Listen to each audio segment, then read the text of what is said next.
എത്രയൊക്കെ video ഇട്ടിട്ടും reach കിട്ടുന്നില്ല, watch അവർ കിട്ടുന്നില്ല, മോണിറ്റൈസേഷൻ ആകുന്നില്ല.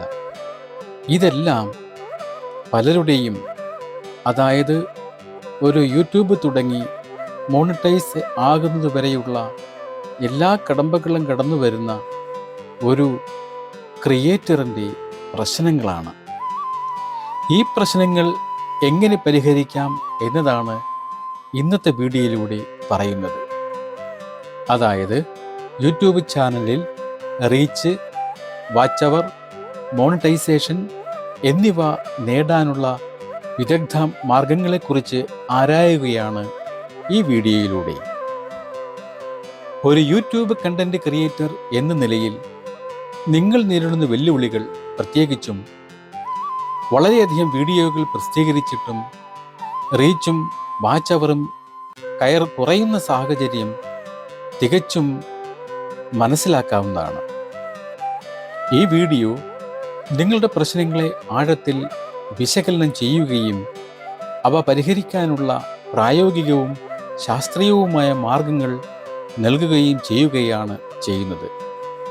യൂട്യൂബിൻ്റെ സാങ്കേതികത അല്ലെങ്കിൽ അതിൻ്റെ സാങ്കേതിക വശങ്ങൾ മാത്രമല്ല, ഒരു വിജയകരമായ ചാനൽ കെട്ടിപ്പടുക്കുന്നതിനുള്ള തന്ത്രപരമായ സമീപനങ്ങളും ഇവിടെ വിശദീകരിക്കുന്നു. ഈ വീഡിയോയെ ഒരു വഴികാട്ടിയായി കണ്ട് ഇതിൽ പറയുന്ന കാര്യങ്ങൾ ക്ഷമയോടെ നടപ്പിലാക്കിയാൽ നിങ്ങളുടെ ചാനലിനെ പുനരുജ്ജീവിപ്പിക്കാനും മോണിറ്റൈസേഷൻ എന്ന ലക്ഷ്യത്തിലേക്ക് എത്തിക്കാനും സാധിക്കും. എന്തുകൊണ്ടാണ് ഒരു യൂട്യൂബ് ചാനൽ പിന്നോട്ടു പോകുന്നത്? നിങ്ങളുടെ ചാനലിൻ്റെ വാച്ച് അവർ 2500 നിന്നോ 3000 നിന്നോ ഒക്കെ കുറഞ്ഞ് 600-500 താഴെയായി കുറവ് വരുന്നത് ഒരു സാങ്കേതിക തകരാറല്ല, മറിച്ച് യൂട്യൂബ് പ്രവർത്തിക്കുന്ന രീതിയുടെ ഒരു സ്വാഭാവിക ഫലമാണ്. ഇതിൻ്റെ അടിസ്ഥാന കാരണങ്ങൾ മനസ്സിലാക്കുന്നത് നിങ്ങളുടെ ഭാവി പ്രവർത്തനങ്ങളെ ശരിയായ ദിശയിലേക്ക് നയിക്കാൻ അത്യന്താപേക്ഷിതമാണ്. ഇതിൽ ഒന്നാമതായി പറയാൻ ഉദ്ദേശിക്കുന്ന ഒരു വിശദീകരണം എന്ന് പറയുന്നത് റോളിംഗ് 365 ദിവസ വിൻഡോ വിശദീകരണമാണ്. എന്താണ് റോളിംഗ് 365 ദിവസ വിൻഡോ? നിങ്ങൾ നേരിടുന്ന ഏറ്റവും പ്രധാനപ്പെട്ട പ്രശ്നം വാച്ച് അവറിലെ കുറവാണ്. അതിൻ്റെ പ്രധാന കാരണം യൂട്യൂബ് മോണിറ്റൈസേഷനുമായി വാച്ച് അവർ കണക്കാക്കുന്ന രീതിയാണ്. ഇതിൻ്റെ അടിസ്ഥാന തത്വം നമുക്ക് നോക്കാം. യൂട്യൂബ് പാർട്ട്ണർ പ്രോഗ്രാമിൻ്റെ, അതായത് YPP യോഗ്യതയ്ക്കായി നിങ്ങളുടെ ചാനലിൻ്റെ ആകെ വാച്ച് അവർ അല്ല പരിഗണിക്കുന്നത്, മറിച്ച് കഴിഞ്ഞ 365 ദിവസത്തിനുള്ളിൽ ലഭിച്ച വാച്ച് അവർ മാത്രമാണ്. ഇതൊരു റോളിംഗ് വിൻഡോ ആണ്. അതായത് ഇന്ന് മുതൽ പിന്നോട്ട് 365 ദിവസം, അത് നാളെയാകുമ്പോൾ ഈ കാലയളവ് ഒരു ദിവസം മുന്നോട്ട് നീങ്ങും. നിങ്ങളുടെ വാച്ച് അവർ 2500 3000 നിന്നോ ഒക്കെ കുറഞ്ഞ് 500-ലേക്കും 600-ലേക്കും ഒക്കെ കുറയുന്നു എന്നതിനർത്ഥം ഒരു വർഷം മുമ്പ് നിങ്ങൾക്ക് ധാരാളം കാഴ്ചക്കാരെ നൽകിയ വീഡിയോകളുടെ വാച്ച് അവർ ഇപ്പോൾ ഈ 365 ദിവസത്തെ കണക്കിൽ നിന്ന് പുറത്തായിരിക്കുന്നു.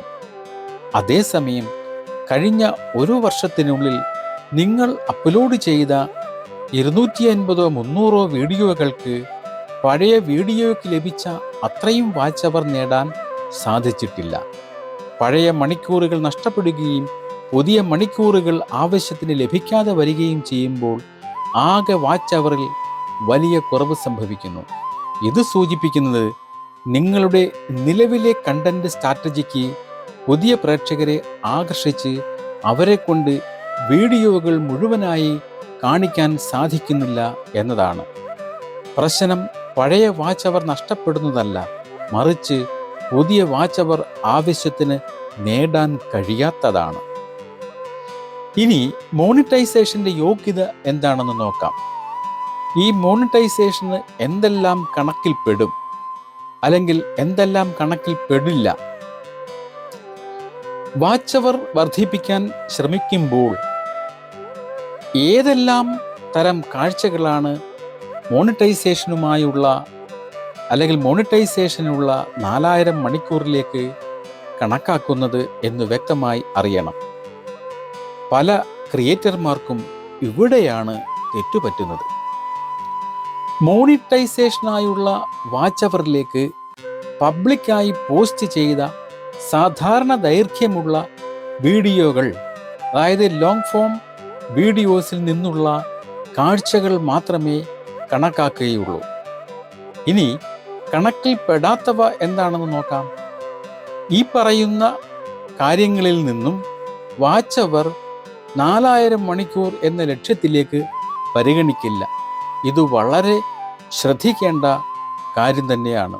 ഒരു ക്രിയേറ്റർ വളരെയധികം ഈ കാര്യം ശ്രദ്ധിക്കണം. അതിൽ പ്രധാനപ്പെട്ടതെന്ന് പറഞ്ഞാൽ പ്രൈവറ്റ് വീഡിയോസ് ആണ്.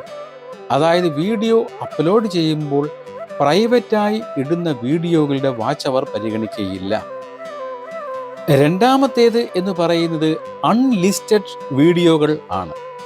നമ്മൾ വീഡിയോ അപ്ലോഡ് ചെയ്യുമ്പോൾ അൺലിസ്റ്റ് എന്ന് രേഖപ്പെടുത്തി അപ്ലോഡ് ചെയ്താൽ ആ വീഡിയോയുടെ വാച്ച് അവറുകളും ഈ പറയുന്നത് പോലെ മോണിറ്റൈസേഷന് പരിഗണിക്കില്ല. പിന്നെ ഡിലീറ്റ് ചെയ്ത വീഡിയോകൾ, മുൻപ് അപ്ലോഡ് ചെയ്ത വീഡിയോയ്ക്കെല്ലാം വാച്ച് അവർ ഉണ്ടായിരുന്നുവെങ്കിൽ ആ വീഡിയോ ഡിലീറ്റ് ചെയ്യുമ്പോൾ അത്രയും വാച്ച് അവർ കൂടി നഷ്ടമാകുന്നു. അതുപോലെ തന്നെ ഗൂഗിൾ ആഡ്സ് പോലുള്ള പരസ്യങ്ങൾ അല്ലെങ്കിൽ പരസ്യ കമ്പനികളിലൂടെ ലഭിക്കുന്ന കാഴ്ചകൾ, അതായത് അതിലൂടെ ലഭിക്കുന്ന വാച്ച് അവറുകളും ഈ പറയുന്നത് പോലെ മോണിറ്റൈസേഷനെ പരിഗണിക്കില്ല. അതുപോലെ തന്നെ വളരെ പ്രധാനപ്പെട്ടതാണ് യൂട്യൂബ് ഷോർട്സ് ഫീഡിൽ നിന്നും ലഭിക്കുന്ന വാച്ച് അവറുകൾ. ഇത് വളരെ പ്രധാനപ്പെട്ട ഒന്നാണ്. ഷോർട്സിലൂടെ സബ്സ്ക്രൈബർമാരെ ലഭിക്കുമെങ്കിലും അതിൻ്റെ വാച്ച് അവർ മോണിറ്റൈസേഷൻ്റെ ഈ ഭാഗത്തേക്ക് കണക്കാക്കുകയില്ല. അതുപോലെ നടന്നുകൊണ്ടിരിക്കുന്ന ലൈവ് സ്ട്രീമുകൾ, ലൈവായിട്ട് പ്രക്ഷേപണം ചെയ്യുന്ന ഒരു കാര്യവും ഈ പറയുന്നത് പോലെ മോണിറ്റൈസേഷനെ പരിഗണിക്കുന്നില്ല. എന്നാൽ ഇവ പിന്നീട് പബ്ലിക് വീഡിയോ ഓൺ ഡിമാൻഡ് ആയി മാറ്റിയാൽ, അങ്ങനെ മാറ്റി അപ്ലോഡ് ചെയ്താൽ മാത്രമേ അതിലെ വാച്ച് അവർ കണക്കിൽ വരികയുള്ളൂ. നിങ്ങൾ ഒരുപക്ഷെ ഷോർട്സിലോ മറ്റു മാർഗങ്ങളിലോ ശ്രദ്ധ കേന്ദ്രീകരിക്കുന്നുണ്ടാകാം. എന്നാൽ അവ നിങ്ങളുടെ മോണിറ്റൈസേഷൻ ലക്ഷ്യത്തെ നേരിട്ട് സഹായിക്കുന്നില്ലെന്ന് മനസ്സിലാക്കേണ്ടത് അത്യാവശ്യമാണ്. ഈ വിശകലനത്തിൽ നിന്നും വ്യക്തമാകുന്നത് നിങ്ങളുടെ ചാനലിൻ്റെ പ്രശ്നം ഒരു കണ്ടന്റ് എഞ്ചിൻ തകരാർ ആണ്. പഴയ വിജയകരമായ വീഡിയോകളുടെ സ്വാധീനം കുറയുമ്പോൾ പുതിയ വീഡിയോകൾക്ക് ആ വിടവ് നികത്താൻ കഴിയുന്നില്ല. അതിനാൽ പരിഹാരം യൂട്യൂബിൻ്റെ സെറ്റിംഗ്സിൽ അല്ല, നിങ്ങളുടെ കണ്ടന്റ് നിർമ്മാണ തന്ത്രങ്ങളിൽ തന്നെയാണ്. യൂട്യൂബിൽ റീച്ച് വർദ്ധിപ്പിക്കുന്നതിനുള്ള അടിസ്ഥാന തത്വങ്ങളെന്ന് പറയുന്നതും വളരെ പ്രധാനമാണ്. അത് യൂട്യൂബിൻ്റെ അൽഗോരിതമാണ് ശ്രദ്ധിക്കേണ്ടത്. അതായത് സെറ്റിംഗ്സ് എന്ന വാക്ക് വളരെ പ്രധാനമാണ്. പലരും കരുതുന്നത് യൂട്യൂബിൽ റീച്ച് കൂട്ടാൻ എന്തെങ്കിലും രഹസ്യ ബട്ടണുകളോ അതുപോലെ സെറ്റിംഗ്സുകളോ ഉണ്ടെന്നാണ്. എന്നാൽ യാഥാർത്ഥ്യം അതല്ല. യൂട്യൂബ് അൽഗോരിതത്തെ സ്വാധീനിക്കുന്ന ചില അടിസ്ഥാന തത്വങ്ങൾ മനസ്സിലാക്കി പ്രവർത്തിക്കുക എന്നതാണ് ഏറ്റവും മികച്ച സെറ്റിംഗ്സ്. യൂട്യൂബ് അൽഗോരിതത്തിൻ്റെ പ്രധാന ലക്ഷ്യം പ്രേക്ഷകരെ കൂടുതൽ നേരം പ്ലാറ്റ്ഫോമിൽ നിലനിർത്തുക എന്നതാണ്. ഇതിനായി ഓരോ പ്രേക്ഷകനും ഏറ്റവും അനുയോജ്യവും തൃപ്തികരവുമായ വീഡിയോകൾ നിർദ്ദേശിക്കാൻ അൽഗോരിതം ശ്രമിക്കുന്നു. അൽഗോരിതത്തെ സ്വാധീനിക്കാൻ നമ്മൾ ശ്രദ്ധിക്കേണ്ട 3 പ്രധാന കാര്യങ്ങളുണ്ട്. അതിൽ പ്രധാനപ്പെട്ടതാണ് the holy trinity of YouTube metrics. അതായത് യൂട്യൂബ് മെട്രിക്കുകളുടെ വിശുദ്ധ തൃത്വം. അതിൽ ഈ 3 കാര്യങ്ങളിൽ ഒന്നാമത്തേതെന്ന് പറഞ്ഞാൽ ക്ലിക്ക് ത്രൂ റേറ്റ് അല്ലെങ്കിൽ CTR എന്നാണ്. നിങ്ങളുടെ വീഡിയോയുടെ തംബ്നെയിൽ കണ്ടതിന് ശേഷം എത്ര ശതമാനം ആളുകൾ അതിൽ ക്ലിക്ക് ചെയ്തു എന്നതിൻ്റെ കണക്കാണിത്. ഉയർന്ന CTR അർത്ഥമാക്കുന്നത് നിങ്ങളുടെ വീഡിയോയുടെ പാക്കേജിങ്, അതായത് തംബ്നെയിലും ടൈറ്റിലും വളരെ ആകർഷകമാണ് എന്നാണ്. ഇത് അൽഗോരിതത്തിന് നൽകുന്ന ആദ്യത്തെ പോസിറ്റീവ് സിഗ്നലാണ്. രണ്ടാമത്തേതാണ് ഓഡിയൻസ് റിറ്റൻഷൻ. പ്രേക്ഷകർ നിങ്ങളുടെ വീഡിയോയുടെ എത്ര ശതമാനം കാണുന്നു എന്നതാണ് ഓഡിയോ റിറ്റൻഷൻ. ഉയർന്ന റിറ്റൻഷൻ അർത്ഥമാക്കുന്നത് നിങ്ങളുടെ വീഡിയോയുടെ ഉള്ളടക്കം മികച്ചതാണെന്നും തംബ്നെയിലും ടൈറ്റിലും നൽകിയ വാഗ്ദാനം നിങ്ങൾ പാലിക്കുന്നുണ്ട് എന്നുമാണ്. മൂന്നാമത്തേതാണ് സെഷൻ ടൈം. അതായത് നിങ്ങളുടെ വീഡിയോ കണ്ടതിന് ശേഷം ഒരു പ്രേക്ഷകൻ യൂട്യൂബിൽ മൊത്തത്തിൽ എത്ര സമയം ചെലവഴിക്കുന്നു എന്നതാണ് സെഷൻ ടൈം. നിങ്ങളുടെ വീഡിയോ കണ്ടതിന് ശേഷം അവർ യൂട്യൂബിൽ കൂടുതൽ വീഡിയോകൾ കാണുകയാണെങ്കിൽ അൽഗോരിതം നിങ്ങളുടെ ചാനലിന് വലിയ പ്രാധാന്യം നൽകും. കാരണം നിങ്ങൾ പ്രേക്ഷകരെ പ്ലാറ്റ്ഫോമിൽ പിടിച്ചിരുത്താൻ സഹായിച്ചു. ഈ 3 ഘടകങ്ങളെ സ്വാധീനിക്കുക എന്നതാണ് നിങ്ങളുടെ യഥാർത്ഥ സെറ്റിംഗ്സ്. നിങ്ങൾ അൽഗോരിതത്തെ പ്രീതിപ്പെടുത്താൻ ശ്രമിക്കുന്നതിനു പകരം നിങ്ങളുടെ പ്രേക്ഷകരെ പ്രീതിപ്പെടുത്താൻ ശ്രമിക്കുക. പ്രേക്ഷകർക്ക് വേണ്ടി മികച്ച അനുഭവം നൽകുമ്പോൾ അൽഗോരിതം സ്വാഭാവികമായും നിങ്ങളുടെ ചാനലിനെ പ്രൊമോട്ട് ചെയ്യാനും തുടങ്ങും. യഥാർത്ഥ സെറ്റിംഗ്സ് എന്ന് പറയുന്നത് തന്നെ യൂട്യൂബ് സ്റ്റുഡിയോയുടെ ഉള്ളിലല്ല, മറിച്ച് നിങ്ങളുടെ ക്രിയേറ്റീവ് തീരുമാനങ്ങളാണ് അതിലാണ് ഒളിഞ്ഞിരിക്കുന്നത്. ഒരു വീഡിയോയുടെ വിജയത്തിലേക്കുള്ള ആദ്യ പടി പ്രേക്ഷകനെ കൊണ്ട് അതിൽ ക്ലിക്ക് ചെയ്യിക്കുക എന്നതാണ്. ഇതിൽ തംബ്നെയിലിനും ടൈറ്റിലിനും നിർണായക പങ്കുണ്ട്. യൂട്യൂബിലെ ഏറ്റവും മികച്ച പ്രകടനം കാഴ്ചവയ്ക്കുന്ന വീഡിയോകളിൽ 90% എണ്ണത്തിനും കസ്റ്റം തംബ്നെയിലുകൾ ഉണ്ട്. അതുകൊണ്ട് തംബ്നെയിൽ ഉണ്ടാക്കുമ്പോൾ വളരെ ശ്രദ്ധിക്കേണ്ട ചില കാര്യങ്ങളുണ്ട്. അതിൽ പ്രധാനപ്പെട്ടതാണ് ഇമോഷൻ. വികാരങ്ങൾ പ്രകടിപ്പിക്കുന്ന മനുഷ്യരുടെ മുഖങ്ങൾ, പ്രത്യേകിച്ച് ക്യാമറയിലേക്ക് നോക്കുന്നതും സന്തോഷം, അത്ഭുതം, ആകാംക്ഷ തുടങ്ങിയ വികാരങ്ങൾ പ്രകടിപ്പിക്കുന്നതുമായ ചിത്രങ്ങൾ ഉപയോഗിക്കുക. ഇത് പ്രേക്ഷകരുമായി പെട്ടെന്ന് ഒരു വൈകാരിക ബന്ധം സ്ഥാപിക്കാൻ സഹായിക്കും. രണ്ടാമത്തേതാണ് വ്യക്തതയും ലാളിത്യവും. അത് ക്ലാരിറ്റി ആൻഡ് സിംപ്ലിസിറ്റിയാണ് തംബ്നെയിലിൻ്റെ ഏറ്റവും വലിയ പ്രത്യേകത. തംബ്നെയിലിൽ അനാവശ്യമായ കാര്യങ്ങൾ കുത്തിനിറയ്ക്കരുത്. മൊബൈൽ സ്ക്രീനിൽ പോലും ഒറ്റനോട്ടത്തിൽ കാര്യം മനസ്സിലാക്കുന്ന രീതിയിലായിരിക്കണം ഡിസൈൻ. പ്രധാന വിഷയത്തെ വലുതായും വ്യക്തമായും കാണിക്കുക. പശ്ചാത്തലം, അതായത് ബാക്ക്ഗ്രൗണ്ട് അല്പം ബ്ലർ ചെയ്യുന്നത് പ്രധാന വിഷയത്തിന് കൂടുതൽ പ്രാധാന്യം നൽകാൻ സഹായിക്കും. തിളക്കമുള്ള, അതായത് വിപരീത നിറങ്ങൾ, ബ്രൈറ്റ് കോൺട്രാസ്റ്റിംഗ് കളേഴ്സൊക്കെ യൂട്യൂബിൻ്റെ ചുവപ്പ്, വെള്ള, കറുപ്പ് നിറങ്ങളുടെ ഇൻ്റർഫേസിൽ നിന്ന് വേറിട്ട് നിൽക്കുന്ന നിറങ്ങൾ ഉപയോഗിക്കുക. നീല, ഓറഞ്ച്, പച്ച, മഞ്ഞ, അതായത് BOGY, blue, green, orange, yellow നിറങ്ങൾ ഉപയോഗിക്കുന്നത് തംബ്നെയിലിന് കൂടുതൽ ശ്രദ്ധ നേടാൻ സഹായിക്കും.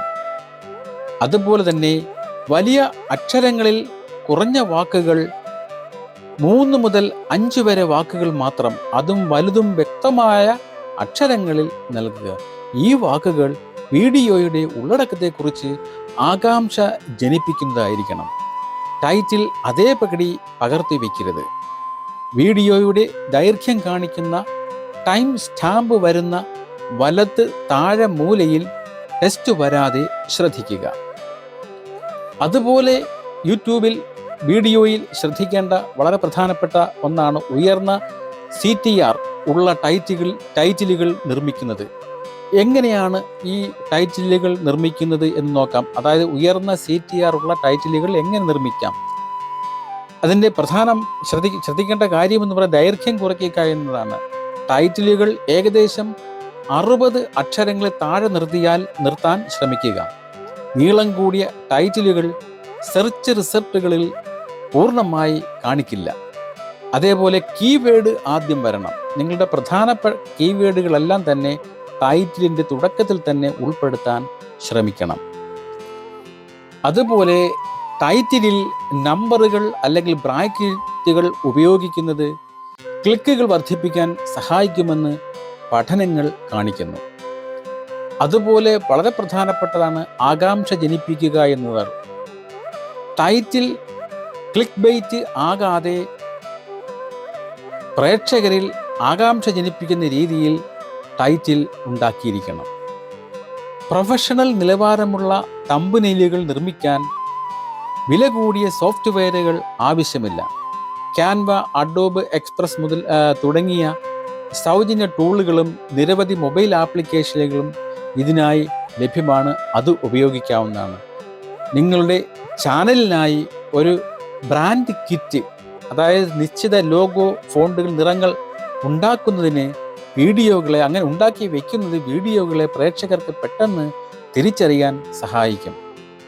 അതായത് ലോഗോ വളരെ പ്രധാനമാണ്, അതിൻ്റെ ഫോണ്ടുകൾ വളരെ പ്രധാനമാണ്, നിറങ്ങൾ വളരെ പ്രധാനമാണ്.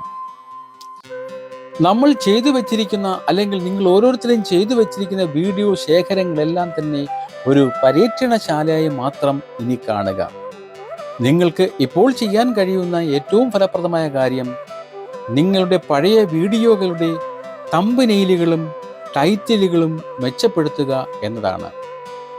യൂട്യൂബ് അനലിറ്റിക്സിൽ പോയി കഴിഞ്ഞ 90 ദിവസത്തെ ഇംപ്രഷനുകൾ, അതായത് കൂടുതലും എന്നാൽ ക്ലിക്ക് ത്രൂ റേറ്റ് CTR കുറവുള്ള വീഡിയോകൾ കണ്ടെത്തുക. ഈ വീഡിയോകൾക്ക് മുകളിൽ പറഞ്ഞ തത്വങ്ങൾ അനുസരിച്ച് പുതിയ തമ്പനെയിലുകളും ടൈറ്റിലുകളും നൽകുക.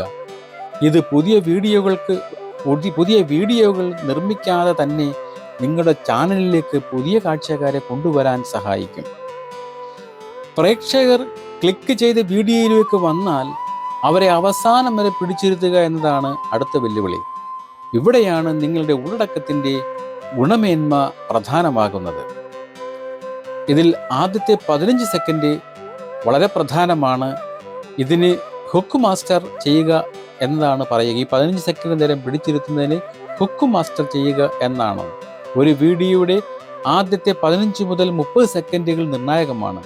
ഈ സമയത്തിനുള്ളിൽ പ്രേക്ഷകന്റെ ശ്രദ്ധ പിടിച്ചു പറ്റാൻ നിങ്ങൾക്ക് കഴിഞ്ഞില്ലെങ്കിൽ അവർ അടുത്ത വീഡിയോയിലേക്ക് പോകും. അതിനായി വീഡിയോയുടെ തുടക്കത്തിൽ തന്നെ ഒരു ചിന്താപരമായ ചോദ്യം ചോദിക്കുക, ഒരു ഞെട്ടിക്കുന്ന പ്രസ്താവന നടത്തുക, വീഡിയോയുടെ അവസാനം എന്ത് സംഭവിക്കുമെന്ന് ഒരു ചെറിയ സൂചന നൽകുക, അല്ലെങ്കിൽ വളരെ ആകർഷകമായ ഒരു ദൃശ്യം കാണിക്കുക. ഇത് പ്രേക്ഷകനിൽ ആകാംക്ഷ നിറയ്ക്കുകയും തുടർന്ന് കാണാൻ പ്രേരിപ്പിക്കുകയും ചെയ്യും. ഒരു വീഡിയോയ്ക്ക് വ്യക്തമായ ഒരു ഘടനയുണ്ടായിരിക്കണം. അതിൽ കഥ പറയുന്ന രീതി ശ്രദ്ധിക്കണം. നിങ്ങളുടെ ഉള്ളടക്കം ഒരു കഥ പോലെ അവതരിപ്പിക്കുക. അതിന് ഒരു തുടക്കവും മധ്യവും ഒടുക്കവും ഉണ്ടായിരിക്കണം. അടുത്തതായി ശ്രദ്ധിക്കേണ്ട ഒരു കാര്യമെന്ന് പറയുന്നത് പാറ്റേൺ ഇൻ്ററപ്റ്റുകളാണ്. വീഡിയോയുടെ ഒരേ രീതിയിലുള്ള ഒഴുക്ക് പ്രേക്ഷകരിൽ മുഷിപ്പുളവാക്കും. ഇത് ഒഴിവാക്കാൻ ഇടയ്ക്കിടെ പാറ്റേൺ ഇൻ്ററപ്റ്റുകൾ ഉപയോഗിക്കുക. പെട്ടെന്നുള്ള വിഷ്വൽ മാറ്റങ്ങൾ, സ്ക്രീനിൽ എഴുതി കാണിക്കുന്നത്, പ്രധാന ദൃശ്യങ്ങളെ പിന്തുണയ്ക്കുന്ന മറ്റു ഷോട്ടുകൾ എന്നിവയെല്ലാം പ്രേക്ഷകരുടെ ശ്രദ്ധ നിലനിർത്താൻ സഹായിക്കും. അതുപോലെ തന്നെ വീഡിയോയെ പല ഭാഗങ്ങളായി തിരിച്ച് ചാപ്റ്ററുകൾ നൽകുന്നത് പ്രേക്ഷകർക്ക് വീഡിയോയിലൂടെ എളുപ്പത്തിൽ സഞ്ചരിക്കാൻ സഹായിക്കും. ഇത് വീഡിയോയുടെ ഘടനയെക്കുറിച്ച് അവർക്ക് നല്ല ധാരണ നൽകുന്നു. ഒരു വീഡിയോ കണ്ടതിന് ശേഷം പ്രേക്ഷകരെ കൊണ്ട് നിങ്ങളുടെ ചാനലിലെ മറ്റു വീഡിയോകൾ കാണാൻ പ്രേരിപ്പിക്കുക എന്നതാണ് ആത്യന്തിക ലക്ഷ്യം. അതിന് വീഡിയോ സീരീസ് ഉണ്ടാക്കി വെക്കുന്നത് വളരെ നല്ലതാണ്. ഒരു വിഷയത്തെക്കുറിച്ച് പല ഭാഗങ്ങളുള്ള ഒരു വീഡിയോ സീരീസ് ഉണ്ടാക്കുക. ഇത് പ്രേക്ഷകർ അടുത്ത ഭാഗത്തിനായി കാത്തിരിക്കാനും പഴയ ഭാഗങ്ങൾ കാണാനും കാരണമാകും. അതേപോലെ തന്നെ പ്ലേലിസ്റ്റുകൾ അത്യാവശ്യമാണ്. ഒരേ വിഷയത്തിലുള്ള വീഡിയോകളെ പ്ലേലിസ്റ്റുകളായി ക്രമീകരിക്കുക. ഒരു വീഡിയോ തീരുമ്പോൾ അടുത്ത വീഡിയോ ഓട്ടോമാറ്റിക്കായി പ്ലേ ചെയ്യുന്നത് സെഷൻ ടൈം വർദ്ധിപ്പിക്കാൻ സഹായിക്കും. അതുപോലെ വീഡിയോയുടെ ഇടയിലും അവസാനത്തിലും മറ്റു വീഡിയോകളിലേക്കോ പ്ലേലിസ്റ്റുകളിലേക്കോ ലിങ്കുകൾ നൽകാൻ യൂട്യൂബ് കാർഡുകളും അതേപോലെ തന്നെ എൻഡ് സ്ക്രീനുകളും ഒക്കെ ഉപയോഗിക്കുക. ട്രെൻഡുകൾക്ക് പിന്നാലെ പോകാതെ പ്രേക്ഷകരുടെ സമയത്തെ ബഹുമാനിച്ച് നന്നായി ഗവേഷണം ചെയ്ത് വ്യക്തമായ ഘടനയോടെ മൂല്യവത്തായ വീഡിയോകൾ നിർമ്മിക്കുക. ഇത് നിങ്ങളെ ഒരു വിശ്വസ്തനായ ക്രിയേറ്ററാക്കി മാറ്റും. ഓഡിയൻസ് റിട്ടൻഷൻ എന്നതൊരു മെട്രിക് മാത്രമല്ല, അത് പ്രേക്ഷകൻ നിങ്ങളിൽ അർപ്പിക്കുന്ന വിശ്വാസത്തിൻ്റെ അളവുകോലാണ്. നിങ്ങളുടെ തമ്പനയിലും ടൈറ്റിലും നൽകുന്ന വാഗ്ദാനം വീഡിയോയിലൂടെ നിങ്ങൾ പാലിക്കുമ്പോൾ ആ വിശ്വാസം വർദ്ധിക്കുന്നു. ആ വിശ്വാസം കാലക്രമേണ ഒരു ശക്തമായ കമ്മ്യൂണിറ്റിയെ കെട്ടിപ്പടുക്കാൻ സഹായിക്കും. ഓരോ വീഡിയോ അപ്ലോഡ് ചെയ്യുമ്പോഴും ഈ പറയുന്ന കാര്യങ്ങൾ ശ്രദ്ധിക്കണം. ഒന്നാമതായി ഫയലിൻ്റെ പേരാണ് ഫയൽ നെയിം. വീഡിയോ അപ്ലോഡ് ചെയ്യുന്നതിന് മുൻപ് അതിൻ്റെ ഫയൽ നെയിം നിങ്ങളുടെ പ്രധാന കീവേഡ് ഉപയോഗിച്ച് മാറ്റുക. രണ്ടാമതായി ശ്രദ്ധിക്കേണ്ടത് സംസാരത്തിലെ കീവേഡാണ്. വീഡിയോയുടെ ആദ്യത്തെ 15-30 സെക്കൻഡിനുള്ളിൽ നിങ്ങളുടെ പ്രധാന കീവേഡ് സ്വാഭാവികമായി പറയുക. യൂട്യൂബിന് സംഭാഷണം മനസ്സിലാക്കാൻ സാധിക്കും. മൂന്നാമത് ടൈറ്റിലാണ്. പ്രധാന കീവേഡ് ടൈറ്റിൽ തുടക്കത്തിൽ തന്നെ ഉൾപ്പെടുത്തുക. പിന്നെ ഡിസ്ക്രിപ്ഷനാണ്. കുറഞ്ഞത് 250 വാക്കുള്ള വിശദമായ ഒരു വിവരണം നൽകുക. പ്രധാന കീവേഡ് ആദ്യത്തെ 25 വാക്കുകൾക്കുള്ളിലും പിന്നീട് 2 മുതൽ 4 തവണ സ്വാഭാവികമായി വിവരണത്തിലുടനീളം അത് ഉപയോഗിക്കുക. പിന്നെ പ്രധാനപ്പെട്ടതാണ് ടാഗുകൾ. ടാഗുകൾ നൽകുമ്പോൾ MVC ഫോർമുല, അതായത് മെയിൻ കീവേഡ് വേരിയേഷൻസ് കാറ്റഗറി ഉപയോഗിക്കുക. അതായത് ആദ്യം നിങ്ങളുടെ പ്രധാന കീവേഡ്, പിന്നീട് അതിൻ്റെ പല വകഭേദങ്ങൾ, അവസാനം നിങ്ങളുടെ വീഡിയോയുടെ വിശാലമായ വിഭാഗത്തെ സൂചിപ്പിക്കുന്ന ടാഗുകൾ എന്നിവ നൽകുക. ആറാമതായി ശ്രദ്ധിക്കേണ്ടതാണ് സബ് ടൈറ്റിലുകൾ അല്ലെങ്കിൽ ക്യാപ്ഷനുകൾ. വീഡിയോയ്ക്ക് കൃത്യമായ സബ് ടൈറ്റിലുകൾ നൽകുക. ഇത് സെർച്ച് എഞ്ചിനുകൾക്ക് നിങ്ങളുടെ വീഡിയോയുടെ ഉള്ളടക്കം പൂർണ്ണമായി വായിക്കാൻ അവസരം നൽകുന്നു. ഇത് SEO എന്ന ആ ഒരു രീതിക്ക് വളരെ ഗുണകരമാണ്. ഈ ഓരോ ഘടകവും യൂട്യൂബ് അൽഗോരിതത്തിന് നൽകുന്ന ഓരോ സിഗ്നലുകളാണ്. ഫയലിൻ്റെ പേര്, ടൈറ്റിൽ, വിവരണം, സംസാരം, ടാഗുകൾ എന്നിവയെല്ലാം ഒരേ വിഷയത്തെക്കുറിച്ച് സംസാരിക്കുമ്പോൾ നിങ്ങളുടെ വീഡിയോയുടെ വിഷയം എന്താണെന്ന് അൽഗോരിതത്തിന് വളരെ വ്യക്തമായി മനസ്സിലാക്കും. ഈ റെലവൻസ് എക്കോ നിങ്ങളുടെ വീഡിയോ ശരിയായി പ്രേക്ഷകരിലേക്ക് എത്തിക്കാനുള്ള സാധ്യത വർദ്ധിപ്പിക്കുന്നു. നിങ്ങളുടെ യൂട്യൂബ് ചാനൽ നേരിടുന്ന പ്രതിസന്ധിക്ക് പ്രധാന കാരണം സാങ്കേതികമായ പിഴവുകളല്ല, മറിച്ച് തന്ത്രപരമായ പോരായ്മകളാണ്. വാച്ച് അവറിലെ കുറവ് ഒരു രോഗലക്ഷണം മാത്രമാണ്.